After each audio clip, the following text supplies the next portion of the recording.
سود کے گناہ کا اندازہ اس بات سے لگایا جائے کہ ایک روایت میں اس طرح آیا ہے کہ سود کے 70 شعبے ہیں، سود کے 70 اجزاء ہیں، 70 قسم کے اس کے شعبے ہیں، اور جو سب سے پہلا شعبہ ہے، اس کا سب سے کمزور شعبہ ہے، وہ ہے ینکح امہ، کہ اپنے ماں کے ساتھ کوئی آدمی زنا کرے۔ ایسے گناہ کے اندر ہماری قوم بالکل غرق ہو چکی ہے، ایسے گناہ کے اندر ہمارے لوگ لگے پڑے ہیں اور 2 کو 4 اور 4 کو 8 کرنے میں مصروف ہیں، پیچھے اس بات کا خیال نہیں ہے کہ یہ کیا ہو رہا ہے، اور اتنے بڑے گناہ کے ہوتے ہوئے اگر دنیا سے چلے گئے تو اللہ کو کیا جواب دیں گے۔ اور وہ لوگ جو ہر مسئلے کے اندر اس قسم کی علتیں تلاش کرتے ہیں کہ حرام چیز کو حلال کر دیں یا حرام چیز کے اندر کوئی گنجائش پیدا کر دیں،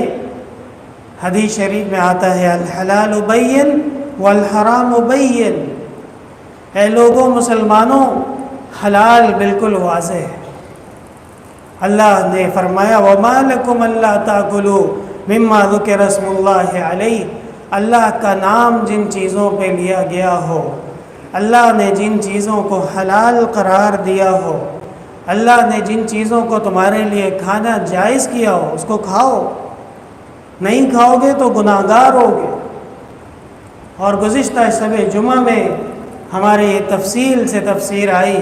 کہ کفار اور مشرکین کی عادت تھی اپنی طرف سے چیزوں کو حرام کر دیتے تھے۔ وَقَالُوا مَا فِي بُطُونِ هَٰذِهِ الْأَنْعَامِ خَالِصَةٌ لِذُكُورِنَا وَمُحَرَّمٌ عَلَىٰ أَزْوَاجِنَا، سورہ انعام میں تفصیل موجود ہے، اپنی طرف سے چیزوں کو حرام کرتے تھے۔ یہ بھی گناہ ہے، یہ بھی شرک ہے۔ کیوں حرام کرتے تھے؟ وہ جی فلاں بیل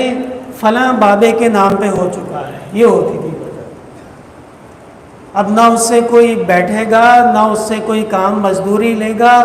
بلکہ وہ اس بابے کی طرح اب ہو چکا ہے محترم و مکرم، اور کوئی اس کو ہاتھ نہیں لگا سکتا تھا۔ ما جعل اللہ من بحیرہ ولا سائبہ ولا وسیلہ ولا حام، یہ جو قرآن کریم میں کلمات آئے ہیں یہ سارے کے سارے اس کا رد ہے۔ الحلال بین، اللہ نے جو ہمارے دین میں حلال فرمائی ہیں چیزیں روز روشن کی طرح واضح ہیں۔ والحرام بین، اور اللہ نے ہمارے دین میں جو اشیاء حرام کر دی ہیں وہ بھی بالکل واضح ہیں۔ وبینہما مشتبہات، اور ان کے درمیان میں جو چیزیں ہیں وہ مشتبہات ہیں، وہ متشابہات ہیں، اور ان کے بارے میں کیا کرنا ہے؟ وَمَا يَعْلَمُ تَأْوِيلَهُ إِلَّا اللَّهُ وَالرَّاسِخُونَ فِي الْعِلْمِ يَقُولُونَ آمَنَّا بِهِ كُلٌّ مِّنْ عِندِ رَبِّنَا۔ قرآن کہتا ہے جن کو اللہ نے دین دیا ہے، جن کو اللہ نے عقل دی ہے، جن کو اللہ نے اخلاص دیا ہے، اور وہ آگے بڑھنا چاہتے ہیں، مزید ترقی کرنا چاہتے ہیں، وہ کہتے ہیں کہ ہم متشابہات میں نہیں پڑیں گے، ہم اللہ کے حکم کو من وعن مانیں گے، اور یہ ہمارا ایمان ہے کہ اللہ نے جو حکم نازل کر دیا ہے کل من عند ربنا، وہ اللہ ہی کا ہے۔ اور وہ مشہور واقعہ حضرت مولانا مفتی محمد تقی صاحب مد ظلہ العالی، اللہ تعالیٰ ان کی زندگی میں برکات نصیب فرمائے، انہوں نے ایک جگہ بیان کیا ہے، وہ بڑا عجیب واقعہ ہے، وہ یاد آیا تو آپ کو بھی سنا دیں۔ وہ فرماتے ہیں کہ ہندوستان کا ایک گویا وہ چلا گیا حج پہ، اور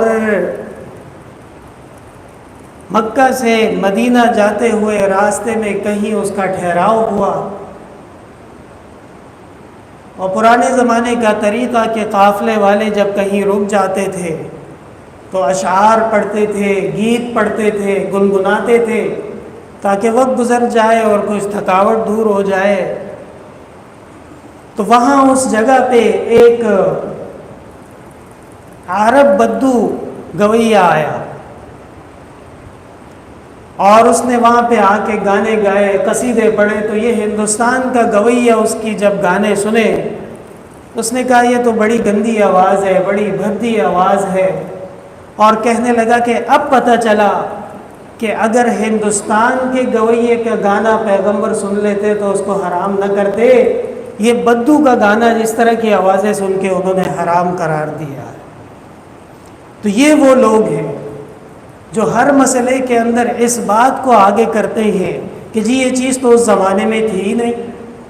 یہ تھی یا نہیں تھی اس سے سوال نہیں ہے، لا تظلمون ولا تظلمون، یہ ہے سوال۔ نہ تم کسی پہ ظلم کرو گے۔ اب دیکھیے پاکستان کی جو معیشت ہے اور یہ حالات ہیں، یہ حالات کس لیے ہیں؟ سچی بات کڑوی ہوتی ہے، یہ حالات اس لیے بنے ہیں کہ ہم 70 سال سے سود پہ سود لے لے کے اس قدر غرق ہو چکے ہیں کہ جن لوگوں سے ہم نے قرضہ لیا ہے ان کو سود سمیت واپس کرنے کے پیسے اب ہمارے پاس موجود نہیں ہیں۔ کیا ضرورت تھی اس گن میں پڑنے کی؟ جن ملکوں پہ دنیا میں بڑی بڑی پابندیاں لگی ہیں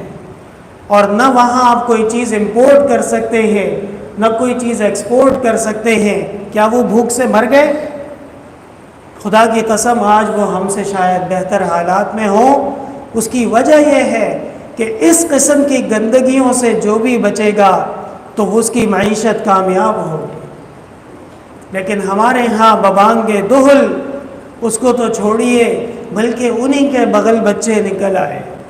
وہ یہ جی اسلامی بینک ہے اور یہ صراط مستقیم اکاؤنٹ ہے، شرم تم کو مگر نہیں آتی۔ سورہ فاتحہ کی آیات پہ انہوں نے اکاؤنٹ بنا لیے ہیں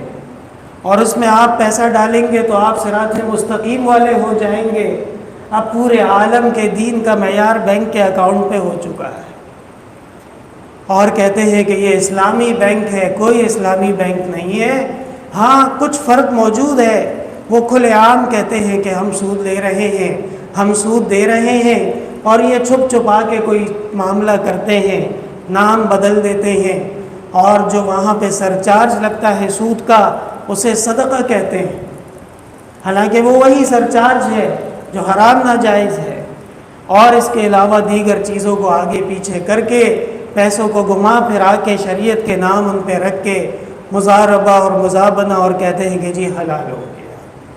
حاشا و کلا، بہت بڑے بڑے علماء خصوصاً حضرت والد صاحب رحمۃ اللہ علیہ نے اس پہ تحقیق کی، اور 400 پاکستان کے علماء کا اجلاس جامعہ فاروقیہ میں بھی ہوا، جامعہ اسد العلوم میں بھی ہوا، جامعہ اسلامیہ بنوری ٹاؤن میں بھی ہوا، اور ان کو یہ بات سمجھ میں نہیں آئی کہ آیا یہ اسلامی بینک اسلامی کیسے ہے۔ جناب رسول اللہ صلی اللہ علیہ وسلم نے جب سود کے خاتمے کا اعلان کیا تو سب سے پہلے حضرت نے فرمایا میرے خاندان کے لوگ خصوصاً حضرت عباس رضی اللہ عنہ کے جو سودی قرضے ہیں وہ آج کے بعد ختم ہو چکے ہیں۔ یہ ہوتا ہے طریقہ اور یہ ہوتا ہے عمل کا مخلص انداز کہ مسلمان اپنے اور اپنے گھر سے اس بلا کو باہر نکالے تو اللہ تبارک و تعالی عنقریب اس بلا سے بچنے کی صورت میں ہمیں بہترین تجارت نصیب۔ بادشاہ روم نے جاسوس بھیجے تھے کہ یہ عمر کون ہے، کیسا آدمی ہے کہ اس کا عدل مشہور ہے، اس کا انصاف مشہور ہے، نہ کسی سے ڈرتا ہے نہ کسی کے سامنے جھکتا ہے، پتہ کر کے آؤ، انٹیلیجنس جمع کرو۔ وہ جاسوس مدینہ منور آئے، انہوں نے حضرت عمر رضی اللہ تعالی عنہ کو قریب سے دیکھا اور وہ حضرت عمر سے بڑے متاثر ہوئے، اور واپس جا کے انہوں نے کہا کہ خلیفۃ المسلمین عمر بن الخطاب رضی اللہ عنہ لا یخدع ولا یخدع، نہ دھوکہ کھاتا ہے اور نہ دھوکہ کرتا ہے۔